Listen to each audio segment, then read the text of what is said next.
बिस्मिल्लाहिर्रहमानिर्रहीम। भाइयों दोस्तों, आज आपको अल हजामा के हवाले से मैं आपको बताऊंगा कि हजामा अल्लाह पाक की कितनी बड़ी नेमत है।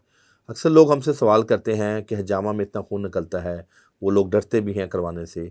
और हजामा के क्या फ़ायदे हैं और ये इलाज कब से चला आ रहा है और इसकी मुसद्दक़ा हकीकत क्या है, तो आज हम इस वीडियो में आपको ज़रूर बताएंगे। हजामा नबी मेहरबान को उस वक्त जब आप सल्लल्लाहु अलैहि वसल्लम मेराज पे गए हुए थे और वापसी पे फ़रिश्तों ने कई बार आप सल्लल्लाहु अलैहि वसल्लम को कहा कि अपनी उम्मत पर हजामा जो है लाजिम कर दें, अपनी उम्मत पर हजामा लाजिम कर दें।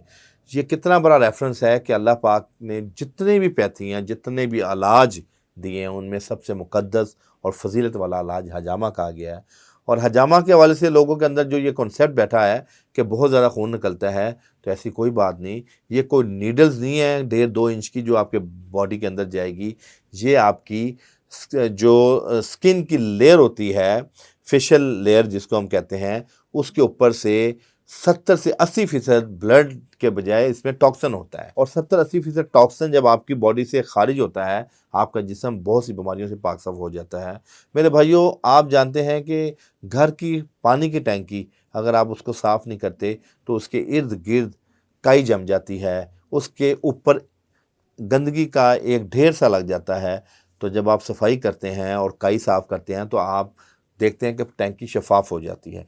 इसी तरह अगर आप गाड़ी की बात करें तो गाड़ी की जो बैटरी है, बैटरी को अगर आप साफ़ नहीं करेंगे तो उस पर कार्बन आ जाती है और उसके कार्बन के आने से उसका इलेक्ट्रिक सिस्टम सारा मुतासिर होता है, उसकी सप्लाई मुतासिर होती है। जब आप उस बैटरी के टर्मिनल को साफ़ करते हैं कार्बन को, तो वो गाड़ी की प्रोग्रेस बेहतर हो जाती है। ये एक पूरा मैकेनिज़्म है लाइफ का। तो अल्लाह पाक ने हमारे जिस्म के अंदर हमारी लाइफस्टाइल, हमारा सेडेंटरी लाइफस्टाइल, हमारी बेअतदालियाँ, हमारी बदपरहेज़ियाँ, हमारी बेअतदालियों की वजह से हमारे अंदर बहुत सा टॉक्सिन बनना शुरू हो जाता है। और आज आपको बताऊं कि बहुत सी ऐसी बीमारियां हैं जिनकी रिपोर्ट, जिनमें फ़िज़िकली तौर पे नब्ज़ में भी कोई चीज़ नहीं आती, जिनमें फ़िज़िकली तौर पे रिपोर्ट्स के अंदर भी, क्लिनिकल रिपोर्ट्स भी बिल्कुल ठीक होती हैं, लेकिन मखसूस जगह पे पेशेंट कहता है मुझे दर्द रहती है। तो ऐसी सूरत में मेरे भाइयों, अगर कोई इलाज फ़ायदा देता है तो वो अल हजामा है। वो उस पोर्शन के अंदर क्लॉट रुक जाता है, उस पोर्शन के अंदर ब्लॉकेज हो जाती है। तो जब आप उस फेशियल की जो लेयर है उसके ऊपर से जब आप हजामा करके टॉक्सिन को निकालते हैं तो वहाँ पे ब्लड सर्कुलेशन तेज़ हो जाती है, वहाँ ब्लड आना शुरू हो जाता है। जिस जगह पर ब्लड आना शुरू हो जाए तो वहाँ कोई भी मर्ज होता है वो ख़त्म हो जाता है। तो ये एक ऐसा जो सेफ साइड ट्रीटमेंट है। मैं ये कहता हूँ कि डॉक्टर्स अक्सर देखते हैं कि ऑर्थोपेडिक सर्जन है, तो वो जब आपका ट्रीटमेंट करते हैं तो दवाइयों के साथ वो रिकमेंड करते हैं कि आप फिजियोथेरेपी भी करवाएं। तो मैं ये बताता चलूँ कि हिकमत के अंदर भी जब आप हिकमत की अद्वियात का इस्तेमाल कर रहे हैं तो उसके साथ जब आप हजामा करवाएंगे तो आपकी जो सक्सेस रेशो है, अगर वो दवाइयों की 40-50% सक्सेस रेशो है, तो हजामा के साथ वो 90% पे आ जाएगी। तो ये हर शख्स को हजामा करवाना चाहिए, लेकिन इसके अंदर इस चीज़ का ज़रूर ख्याल रखें कि जिससे आप हजामा करवा रहे हैं क्या वो कॉम्पिटेंट है, क्या वो अहल रखता है। चूँकि आज मैं इस वीडियो के तवज्जुह से ये भी बताना चाहता हूँ कि हजामा पाकिस्तान के अंदर सिर्फ तबीब को ही इजाज़त है करने की।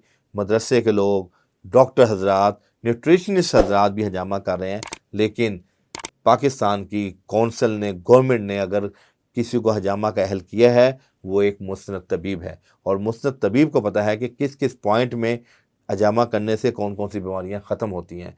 तो मेरे भाइयों, मेरे दोस्तों, मैं यकीन रखता हूं कि आप अपनी ज़िंदगी में लाजिम हजामा करवाएंगे। और हजामा में कौन कौन से मेजर बीमारियां ख़त्म होती हैं, डिप्रेशन, एंजाइटी जिन लोगों को हो वो इससे ठीक होता है, जिनके नींद के इश्यूज़ हैं वो इससे बेहतर होते हैं, जिनके स्किन के आर्टिकेरिया का इशू है, एक्जिमा का इशू है, ये हजामा से बहुत जल्दी ठीक होते हैं। इसी तरह कोलेस्ट्रॉल लेवल या कैंसर के जो पेशेंट हैं उनमें इम्यूनिटी को एनहांस करने के लिए भी हजामा करवाया जाता है। लेकिन इसके अंदर मैं आपको ये बताता चलूँ कि बाहर मुल्क के अंदर जब हजामा होता है या कोई थेरेपी होती है, उसमें 1-2 दिन पहले पेशेंट को दाखिल किया जाता है, उसकी हिस्ट्री ली जाती है और उसको हजामा करने के बाद भी 1 दिन बाद फिर छुट्टी मिलती है। लेकिन हमारे यहाँ ये SOPs नहीं है। हमारे यहाँ शायद हम पैसे की लालच में मरीज़ आता है और उसको 20-25 कप लगा देते हैं। ऐसा बिल्कुल नहीं करना चाहिए। देखें, उम्र और वज़न के हिसाब से अगर एक बच्चा है, उसका वज़न कम है, पतला दुबला है, तो उसको कम से कम कप लगाएं। अगर एक सेहतमंद आदमी है हेल्दी है और ओवरवेट है तो उसको अगर आप 2-4 कप ज़्यादा भी लगा लेंगे तो उसकी बॉडी बेहतरी की तरफ जाएगी। बस मेरी तबीबों से भी इल्तमास है कि वो हजामा ज़रूर करें, लेकिन उसको जो SOPs हैं उसको मलहूज़ खातिर रखते हुए करें। और मरीज़ों से इल्तमास है कि वो अपनी ज़िंदगी में इससे बिल्कुल खौफज़दा ना हो। ये एक ऐसा इलाज है जिसमें शिफा भी है और बरकत भी है, और हजामा करवाने से सिर्फ मेडिकली नहीं बल्कि आपके स्पिरिचुअल इश्यूज़ भी बेहतर होते हैं।